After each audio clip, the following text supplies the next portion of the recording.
వెంసూరులోని ఎర్ర రామయ్య భవన ప్రాంగణం వద్ద సిపిఎం పార్టీ ఆధ్వర్యంలో మార్క్సిస్ట్ పార్టీ 2024 కాలమానాన్ని సిపిఎం నేతలు మల్లూరు చంద్రశేఖర్, అరవపల్లి జగన్మోహన్ రావుల ఆధ్వర్యంలో ఆవిష్కరణ చేశారు.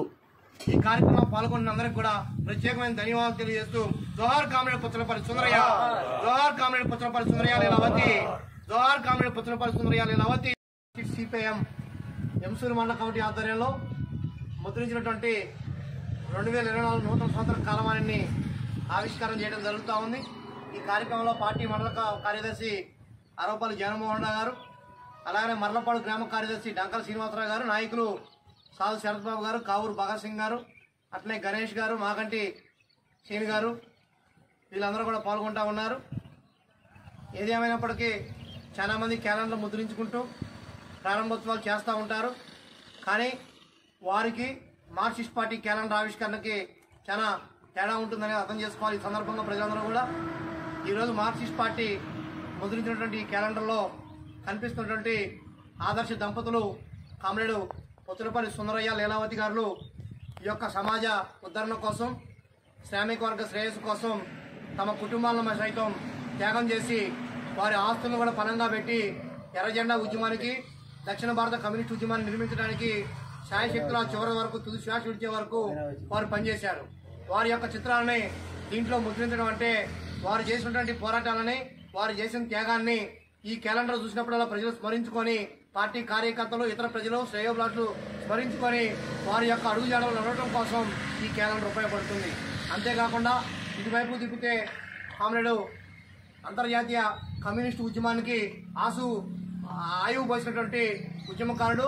అదేవిధంగా అతను వైద్య వృత్తిలో ఉన్నప్పటికీ సమాజంలో ఉన్నటువంటి మనుషులకే వైద్యం కాదు, సమాజానికి రోగం వచ్చింది, అలాంటి ఈ సమాజం మొత్తానికి, యావత్ ప్రపంచంలో ఉన్న సమాజానికి వైద్యం చేయాలనే ఆలోచనతో ఆయన కమ్యూనిస్ట్ పార్టీని స్థాపించి ప్రపంచవ్యాప్తంగా ఎర్ర జెండా యొక్క ఔన్నత్యాన్ని చాటేదాని కోసం చిన్న వయసు నుంచే కామ్రేడ్ చెగువీరా అలాంటి స్ఫూర్తితో ఈ ప్రపంచంలోనే ఈ దిక్సూచిగా ఆయన పనిచేశారు. అందుకనే వారి యొక్క చిత్రాన్ని కూడా ఈ యొక్క 2024 కాలమానంలో ముద్రించడం జరిగింది. అంటే చెగువీరాన్ని చూసినప్పుడు ప్రపంచ శాంతి వర్ధిల్లాలి, ప్రపంచ కార్మికుల ఐక్యత వర్ధిల్లాలనేటువంటి విషయాన్ని ప్రజలందరూ కూడా ఆలోచించాలని, ఆ కార్యకర్తలు ఆ విధంగా ఉండాలనేది ఒకటి. అలాగనే సుందరయ్య లీలావతి గారి ఆదర్శ దంపతుల యొక్క చిత్రాన్ని చూసినప్పుడు వారి యొక్క జీవితం కూడా అంతా కూడా ఎలా గడిపారని తెలుసుకోవడం కోసం ఆయా పద్ధతిలో కార్యకర్తలందరూ, ప్రజలందరూ కూడా జీవితాన్ని గడిపి ఈ సమాజ శ్రేయస్సుకి, దక్షిణ భారతదేశంలో కమ్యూనిస్టు ఉద్యమానికి వారు చూపిన మార్గాన్ని ఎంచుకునే దానికోసం అందరూ పనిచేయాలని చెప్పి ఆలోచనతో వారు చేసినటువంటి పరిస్థితి ఉంది. అందుకనే ఒక మనిషిని ఒక తోడు కావాలనుకునే సందర్భంలో కామ్రేడ్ సుందరయ్య గారు చేసినటువంటి త్యాగాన్ని ఈ సందర్భంగా మనందరం కూడా తెలుసుకోవాలనేటువంటి అవసరం కూడా ఉంది. కామ్రేడ్ పుచ్చలపల్లి సుందరయ్య తను రెడ్డి సామాజిక వర్గంలో జన్మించినప్పటికీ సామాజికంగా అన్ని వర్గాల ప్రజల మనిషిగా ఉండటం కోసం తను దళితుల్లో ఉన్నటువంటి లీలావతి గారిని వివాహం చేసుకొని పిల్లలు పుడితే ఎక్కడైతే సమాజం కోసం మాట్లాడే ఇబ్బంది అవుతుందో, ఎక్కడ స్వార్థం పెరిగిద్దని వివాహం చేసుకున్న తర్వాత ఇద్దరు కూడా కుటుంబ నియంత్రణ ఆపరేషన్ చేసుకుని పార్టీలో పనిచేసే కార్యకర్తలు, ప్రజలే మా పిల్లలుగా అని భావిస్తున్నాము, కాబట్టి నేను దళితురాలని వివాహం ఆడాను, కులం అనేది లేదు, కుల నిర్మూలన కోసం ముందుగా ఎర్ర జెండా కమ్యూనిస్ట్ పార్టీ పనిచేస్తుందనేటువంటి దాన్ని ఆయన దళిత యువతని వివాహం చేసుకొని ఆయన ఆ సాంప్రదాయాన్ని కొనసాగించారు.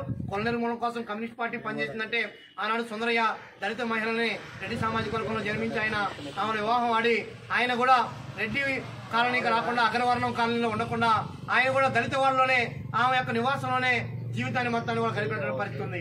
అంటే అతను దళిత ఉత్తరంలో కూడా చెందినట్టుగా ఇప్పుడు ఉన్నటువంటి సమాజం కూడా చెబుతా ఉంది. అందుకని సుందరయ్య ఆ జీవితం అడుగున ఆదర్శప్రాయంగా మనందరికీ ఉన్నది. అలాగనే లీలావతి కూడా వెంటనే అర్థం చేసుకొని అతను అడుగుజాలు నడవడం కోసం, నీతో నేను గడిపితే చాలు, ఆ మధుర క్షణం నాకు చాలు తప్ప నీతో పిల్లలు కలగాలన్న అవసరం నాకు లేదు, నీతో పాటు నేను ఎర్ర జెండా కమ్యూనిస్ట్ ఉద్యమంలో ఈ దేశ శ్రేయస్ కోసం పనిచేస్తానని చెప్పేసి ఆమె కూడా మహోన్నతమైన లక్ష్యం కోసం లీలావతి కూడా పనిచేసి ఆమె కూడా ఈరోజు మహోన్నతమైన వ్యక్తిగా వెలుగుతున్న పరిస్థితి ఉంది. అంటే వీరిద్దరు జీవితం కూడా అలాంటి ఆదర్శప్రాయమైన జీవితం. అలాగనే వారికి ఉన్న ఆస్తుల మొత్తాన్ని కూడా దక్షిణ భారత కమ్యూనిస్ట్ పార్టీ ఉద్యమ నిర్మాణానికి వాడి హైదరాబాద్ లో సుందరయ్య విజ్ఞాన కేంద్రాన్ని, ప్రజాశక్తి పత్రికా బిల్డింగ్ ని నిర్మించేదానికోసం ఆనాడు ముఖ్యమంత్రిగా ఉన్నటువంటి ఎన్టీ రామారావు గారి దగ్గర ఆ స్థలాన్ని కొనుగోలు చేసి నిర్మించినటువంటి ఘనత వారిది.